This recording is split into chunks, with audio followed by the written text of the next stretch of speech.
Hey, greetings, fanboys and fangirls. Jared here, and I have a really special review today because finally, on January 25th, when I'm recording this, Netflix released the next part of their Masters of the Universe story that started with Revelation. Now it's time for Masters of the Universe Revolution. People, let me just start by saying, if you hated Revelation, even if you just couldn't stand it, I beg of you, give Revolution a chance. This show is just peak Motu. Like, it has everything I ever could have wanted from a Masters of the Universe product. It fulfills everything that I would have wanted to have seen in a film. I've never seen wish fulfillment like this for any kind of property, especially a toy property. This is absolute peak. We're talking about animation that is just the very top. I mean, they busted the budget. It looks twice as good as anything they did in Revelation. The voice cast is as solid as ever. I mean, perfectly cast the whole way through. There are some casting decisions that you're absolutely just going to be just enthralled by as you go through. You're going to hear people like William Shatner and John Delancey, and Keith David as Hordak is unbelievable. The story is just told at a breakneck speed and focuses on the emotion when it needs to, but it never goes longer than just a minute or two without just nonstop wish fulfillment, banging your toys together kind of action that isn't just mindless either. It truly is cleverly boarded and beautifully realized, and the animation is incredible. Truly, this show has some of the most fluid animation I have ever seen for extremely detailed character models. We're talking about hand-drawn, cell animation, of course aided by some digital things, but usually those models are so simplified in order to make them move well, as we saw in, things like the Bruce Timm animated shows and all that. And those have their own kind of beauty. But here they have absolutely pushed just how smoothly something can be animated, but have such complex geometry and so many lines, so many shadows, and so much shading and color. It is just the very top of what you can do with animation. And even better, the story is just advanced so much. They're not afraid to take risks, but it feels like this time that the risks feel very different. The risks this time feel way more kosher, way more like something that would be embraced by the fandom. And I knew full well that when I expressed my love for Revelation, which I still have, I knew that a lot of the decisions in it wouldn't feel quite right to about half the folks that were watching it. But this time, it feels like something that I think the entire fan base can embrace with very few exceptions. So before I get into the spoilers and all of that, which I'm about to, I just have to say, please, please give this a chance. I think you are going to be absolutely mesmerized by what Kevin Smith and Rob David and everybody who worked on the show, what they were able to accomplish with this. It's far beyond anything in Revelation, and it just absolutely made me swell with joy, excitement, thrills. This had everything. So I'm begging you, give this thing a chance. Now, moving on into the actual spoiler-filled review. But before you listen, please, it's only 5 episodes long. Sit down, watch it on Netflix. Look, I'll be here when you get back, okay? So if you want to hear my analysis, my thoughts, then you can always pause it and come right back. But I'll be around, okay?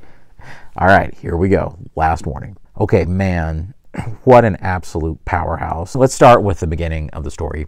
I love how it just picks right up from the thing that bothered me the most about Revelation, and that was the deaths of Clamp, Champ, and Fisto. That bothered me the very most, and the destruction of Preternia, because that meant the deaths of the second deaths of characters that I absolutely love, like King Grayskull and Hero and Wundar and all those guys. And it really bothered me. I thought this feels a little too dark, what they're doing here, because they basically destroyed Preternia, which was their version of heaven in Revelation. And I just thought, man, that is just too bleak. It just leaves nothing. There's just no hope after that. And I love that the very first step in the beginning of Revolution is literally a big rescue mission where they're trying to go to Scareglow and get the souls back that were taken for both Clamp Champ and Fisto. And I just felt like that was the right move just right away. It already had me in its good graces from the very start. The action in the animation has been kicked up incredibly because I feel like in Revelation, one of the things they had to do to make it work was there seemed to be some simplification when the characters moved, and sometimes they would be a little off model every now and then. Still wonderful animation, incredible looking, but I feel like there were always sacrifices when there was too much movement. The frame rate would go down pretty dramatically, especially in the second half of Revelation for the final battle when things got really crazy. They really had to stretch some of the frame rate and things. There's a few times when, there's just a few frames of animation when He-Man is completing big epic movements and things for the final fight. But you can tell right away from the very opening action sequence in Subternia that that is not an issue. They have beefed up the animation in every way possible. And not only that, but their design work is just incredible. Moving on to after that, when they get out of Subternia, losing King Randor the way that they do, and having it be for, more of a natural cause, I was really moved by that. And of course, anybody who's watched some of my update videos knows that, that hits pretty close to home. For me, even in something as, silly and as far as removed from reality as Masters of the Universe, I can tell because if you guys have listened to a lot of Kevin Smith's podcasts and things, he's talked at length about the passing of his father and how that experience affected him. You can tell that it's written by somebody who understands that feeling, and it really connected with me, and I really appreciated the sincerity and the emotion that was written into that first episode. I think the reason why people were so disturbed in Revelation was because there was this kind of bait and switch sort of deal that they accused it of. Why are you going to try to make this show to where it seems like He-Man's dead right at the beginning and all this? Now, for me, that wasn't so much of a problem because I knew there was no way that Mattel would ever allow them to do that. But for a lot of the general audience, I don't think they had that knowledge. I think for them it was just like, ugh, yuck, no thanks. But this death, on the other hand, feels more appropriate. This seems like the order of things in this universe. This feels like strong continuity. But I was very moved by it right at the beginning. I think that originally I was a little concerned by the direction that the show was going to take. I thought that it would mostly just be Motherboard and robotic versions of villains and things. But really, it became so much more than that because they instantly go ahead and just put it out there and say, Motherboard, she's a member of the Evil Horde, and this is all Hordak. And that instantly, to me, grounded all of it just right away. And speaking of the Evil Horde, it's an embarrassment of riches when it comes to the voice acting there, because you've got Meg Foster, the original Evil Lyn from the '87 film, playing Motherboard. And you have King David, that's right, Keith David. He is playing Hordak. And if that is not the most insane wish fulfillment for me, being a fan of Keith's for decades now, the man is a legend. From playing Spawn to Goliath and Gargoyles, I mean, the man has one of the greatest voices in the world. So when you've got that kind of power behind Hordak and a character model that has to be my favorite representation of Hordak, you just look at him and he's disgusting and vile, and I just love it. He almost seems like a Dune villain, like one of the Harkonnens, and that was it was a great treat to see him. And the way that the Horde was realized, being able to see a whole lot of the characters, I absolutely loved it. Grizzlor, the way that he looked was fantastic. Leech and Mantana, even though their roles were fairly minor, I absolutely loved their designs. I definitely want to visit this idea that has always kind of been in the back of He-Man continuity. We saw, flashes of this in the bios or whatever you want to call them from Masters of the Universe Classics. And that was this idea that eventually King Randor would die and that He-Man would become the King of Eternia. But I feel like that what this show did with that, and using that as its central kind of moral dilemma, was so much more intelligent and handled with much more subtlety than what we've had in the past. Because, I'm a huge fan of the idea of a King He-Man. I've always loved that. But as soon as I saw what they did throughout the course of this, I felt like this was so much better than the idea of just a generic, King Conan kind of idea. He sits on his lonely throne or whatever. Why not do what they did? And of course, we'll get into it as we go through. The introduction of Keldor was so fantastic in this. I really didn't know if they were going to go for a Keldor type of storyline in this, because what we saw in Revelation, the flashbacks just make it seem like Skeletor was just this skullface dude that worked for Hordak and eventually did his own thing. And I was always kind of disappointed by that, because I thought, okay, now wait a minute, I really like all this lore about Keldor. The way that they do it here is so clever, and I have to say, William Shatner playing Keldor, words that I never thought would come out of my mouth, by the way, that was a stroke of genius. And it works on so many levels. Not only is Shatner in his 90s now, he has this older sound to his voice, which would make him, age appropriate for this, because it's supposed to be Randor's older brother, and Randor was older himself. But at the same time, you've got this kind of quality to his voice that's similar to Mark Hamill's Skeletor in a way. It feels very believable that he could be Keldor.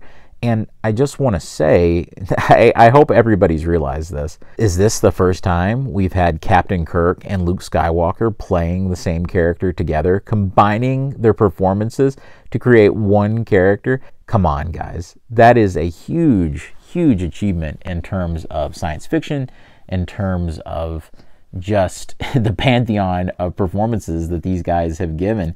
That is amazing that Kevin Smith and company can say that they made that happen. And that is, if nothing else, if you hated this show, if there was nothing else redeeming about it, you could at least say that. But that is not the case, because what they do with Keldor is brilliant. And it definitely had me fooled several times, because they do the whole backstory about King Miro and Randor and Keldor. And let me just say, I have such respect for Rob David, all the Mattel guys, and Kevin Smith for making sure that it honored established continuity from the toy line, and for so many of the things that we've already read in the past about King Miro and the history, Anwat Gar, and all of these elements, and the Gar race. These were all honored greatly in this retelling. And what I thought maybe at first that they were going to do, and I thought, okay, well, that's interesting, is they were actually going to have Keldor kind of, I don't know if you want to call it a bait and switch, because that has a lot of negative connotations after Revelation, but kind of just do a situation where actual Keldor is dead, and they had this plan that they were just going to fool everybody into thinking Skeletor was Keldor, and then he's going to take over and just be Skeletor.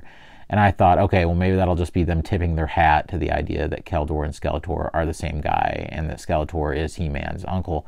But no, they went further, because after Motherboard gives Skeletor that beating and he kind of gets his memories back, he realizes he really was Keldor. And then flashbacks that are kind of fleshing out the rest of the Hordak Skeletor Master and Apprentice story, showing you how Keldor was twisted. That incredible bit of animation where Keldor grabs the Havoc Staff and his face and the flesh and his eyeballs all just melt off. They knew that that was an incredible piece of animation because they use it twice. They're like, we really want to make sure everybody saw this because this is incredible. It kind of reminded me of the band shot from the Black Cauldron, from the Disney film, that didn't quite make it into that movie. Kind of gross out sort of thing. One of the only criticisms I have for the show is their kind of weird visual choice they made when they were doing the flashbacks, when they were showing Keldor and how he became Skeletor and all of this. They added this weird filter to the screen that is supposed to let you know it's a flashback, but all it sort of ends up doing is making it look like a VHS recording of the 2000X series from the Mike Young production show. That's really what I thought it looked like every single time they shown it. It looked like they switched to my old VHS of Toonami recordings. I know it sounds funny, but it is absolutely true. And once you see it, you can't unsee it. So sorry about that. They also added weird techie filters over it, and I just thought it was a little overbearing. I think those things should have just been shown as regular pieces of animation because the animation was so beautiful. Why obscure it with all those weird effects. I know they need to communicate it's a flashback, but there had to have been a better way to have done that because I loved that stuff. Now, the action in the show, I've talked about it. I've talked about how impressed I was by it, but there are so many amazing things that are animated in terms of the action in the show. For one, they utilize characters that really didn't have any presence in Revelation. And so we get to see Buzz-Off utilized really, really well. We get to see a lot more from Ram Man without any kind of voice acting. So that's too bad because I thought that was pretty clever what they did in Revelation. We get to see Rio Blast, which is one of my pet favorite Masters characters. They have a great time with him. So it was incredible to see those kinds of characters, even like Snout Spout, being brought in. They probably weren't given, enough time to be really strongly developed, but that would have taken away from the central conflicts in the story. And thematically, there's some absolute great unification of He-Man and Teela's journeys in this show, because you've got He-Man not really knowing what to do with the legacy of his father and struggling to live up to the idea of being king, and this great idea that they have in the story about the king saying that you can't hold the sword and the scepter. You have to kind of choose one. You can't be worried about high adventure when you have a kingdom to run. And then you've got Teela struggling to try to restore Preternia and feeling that she can't really live up to the legacy of her mother, the sorceress.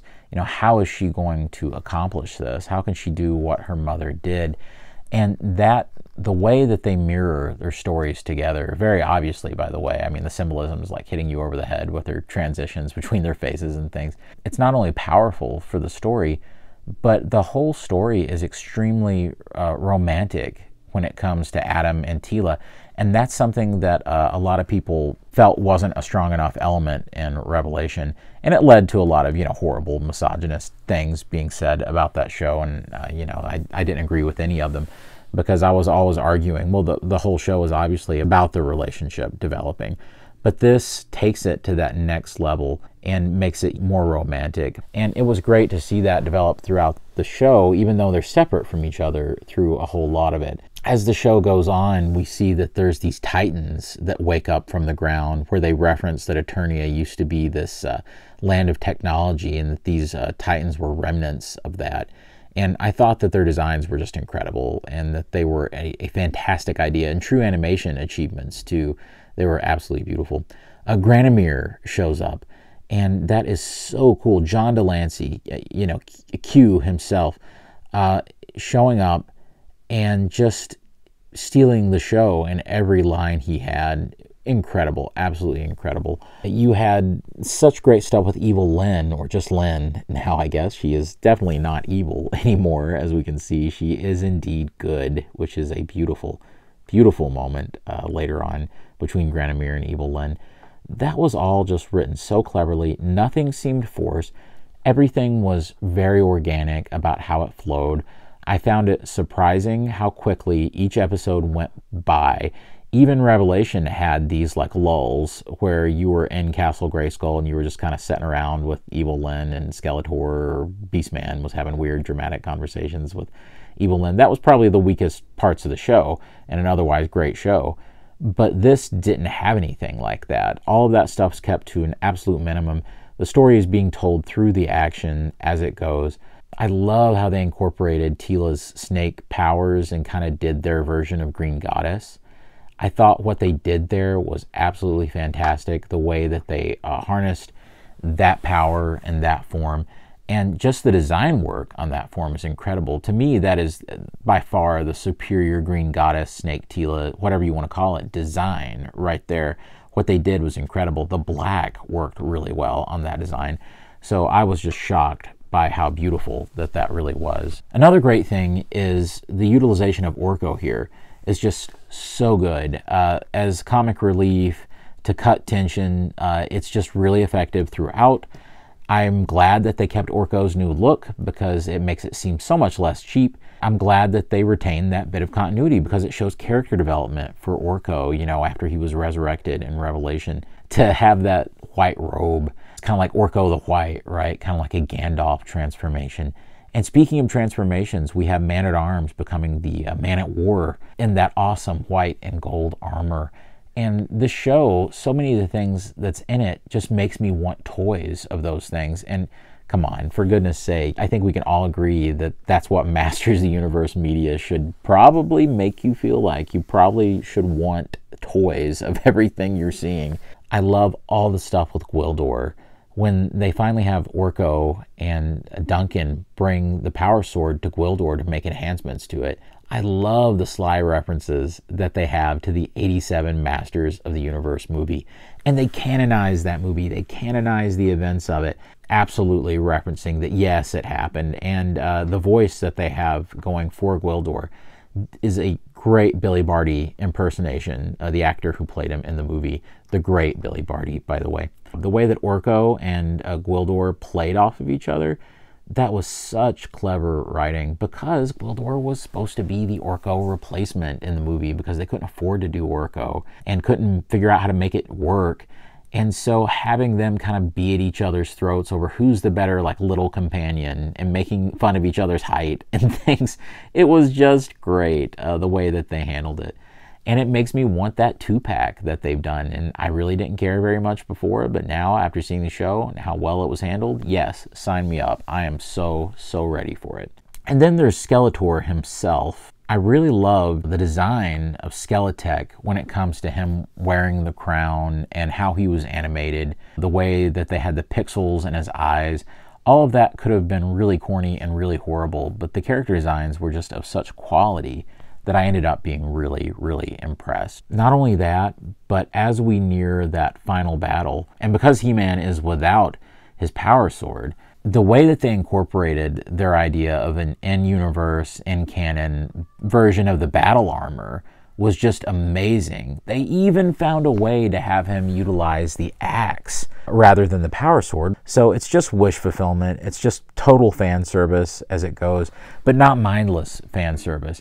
They even have a moment where you can see that on the battle armor, the H has been scratched, just like the toy. The panel moves down to a brand new H. Come on, guys. That is just served to us on a platter wish fulfillment kind of stuff for us as He-Man fans. The dramatic revelation when he realizes that Skeletor has played him the entire time and he finds the crown on Skeletor's throne, that is just incredible. I absolutely loved it. I thought that that was a great moment.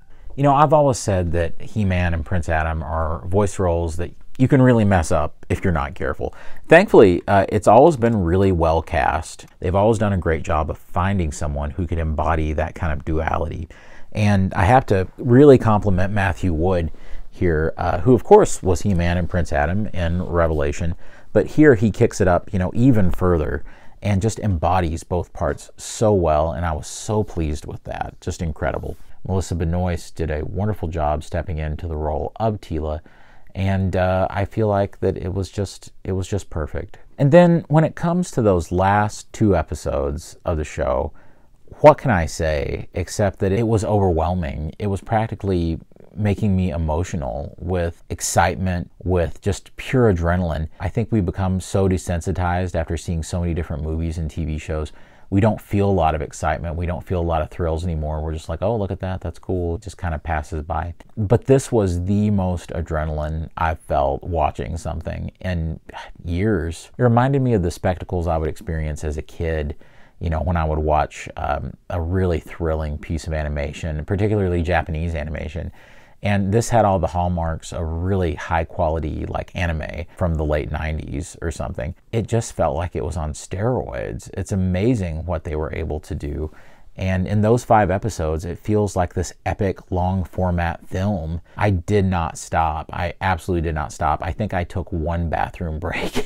Like, I only stopped to pee, and that was it. The rest, it was just barreling straight through those 5 episodes, and it felt like the whole thing lasted maybe an hour, you know, and even though it definitely did not, it lasted much longer than that. But the breakneck pacing was just incredible.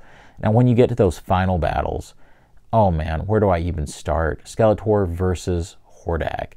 That was incredible, the way that that was written, the way it was boarded, the lines, Mark Hamill still being the most iconic Skeletor imaginable. It was just nuts. But I don't think anything could have prepared me for the Prince Adam and Teela transformation when they both transformed together using the power of Grayskull. It was emotional. It was thrilling. There was an incredible symbolic and artistic merit to the transformation and how it looked. It was incredibly romantic. It represented culminations for both of the characters in terms of realizing, who they were and who they were together. I mean, it was an incredible idea to do that, to kick it up to that next level. He-Man's new design, glorious, beautiful. A combination of even elements from the CGI series that Rob David and company had done with that new logo, which I've always loved that logo. That was my favorite part of that He-Man design, that brilliant, brilliant H&M sword logo. Just beautiful right on the front of He-Man's chest. Combined with the design of the Dolph Lundgren movie He-Man, with a little bit of the colors of, I'd say, the DC Comics He-Man that we had a few years ago with all the gold and the red.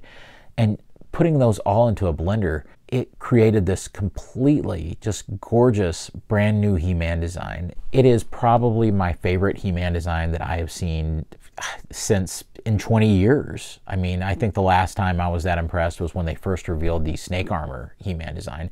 And this even has a little bit of that element too, where He-Man does indeed have some kind of gauntlet on one of his hands. So that was incredible. Absolutely loved that. I love Teela's new look. I don't think that it's quite as great a design as her Sorceress look, which I still think is just a beautiful, unrivaled kind of design. But it was gorgeous because it looks like the Eternia Tower from the Eternia playset. And so turning that into a costume was a wonderful idea because the Eternia Tower kind of represents all of Eternia. And sure enough, at that point, Teela has the powers from all different elements of magic. And so it was a great way to do it, and I really did love the way that their outfits turned out. Skeletor's new look that he had once the Havoc staff is removed, I thought that was really cool. It had elements of that disco Skeletor, as we call him, from the 2000X toy line.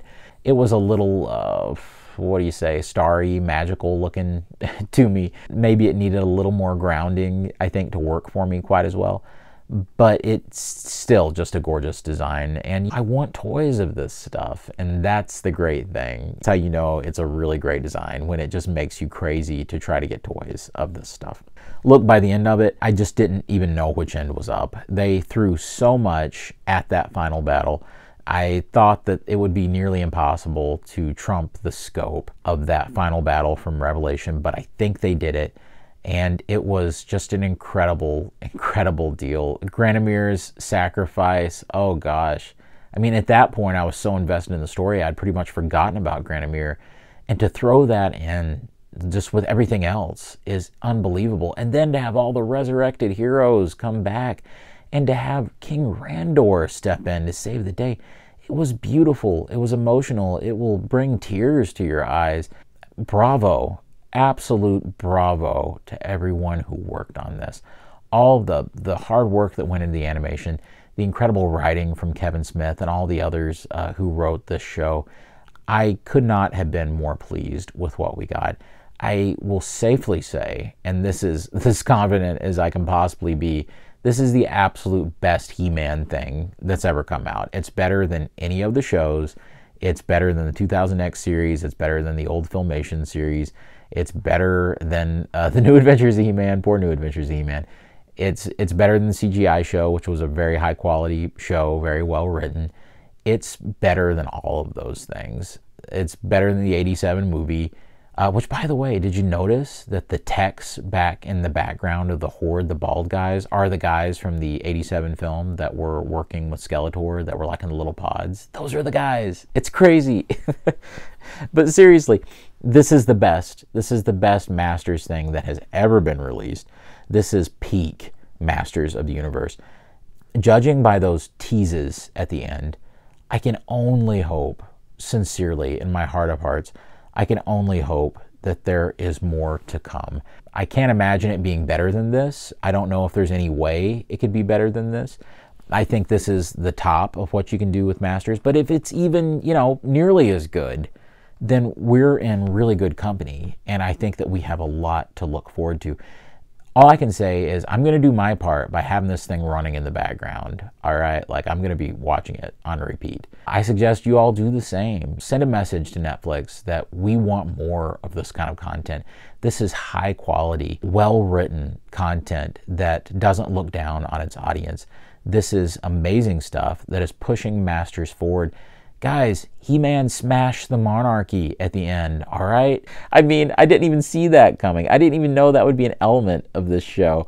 But, I mean, look, it does everything that I wanted it to and so much more. This revitalizes, I think, just my love of Masters. Not that it really even needed it, but seriously, this takes it to a whole new level. What can I say, guys? Hats off to Kevin Smith, hats off to Rob David, everybody who is behind the show. So much love for the whole crew and everything they accomplished here, all the incredible voice acting. I just have nothing but great things to say. I may sound like a crazy fan, but guys, you have to see this for yourself.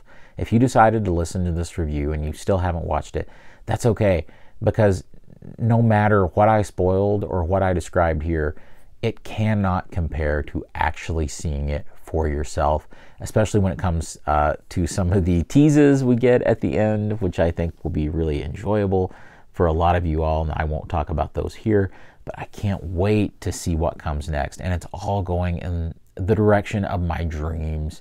It absolutely blessed me, so I hope the same for you. And of course, let me know down below, have you got to watch Masters of the Universe Revolution yet? Because, oh my gosh, this show is it, friends. With all that out of the way, guys, of course, make sure you like the video, subscribe to the channel. God bless you and yours. Make sure you watch Masters of the Universe Revolution on repeat like I am, and I will catch you in the next video. Fanboy out. Good journey.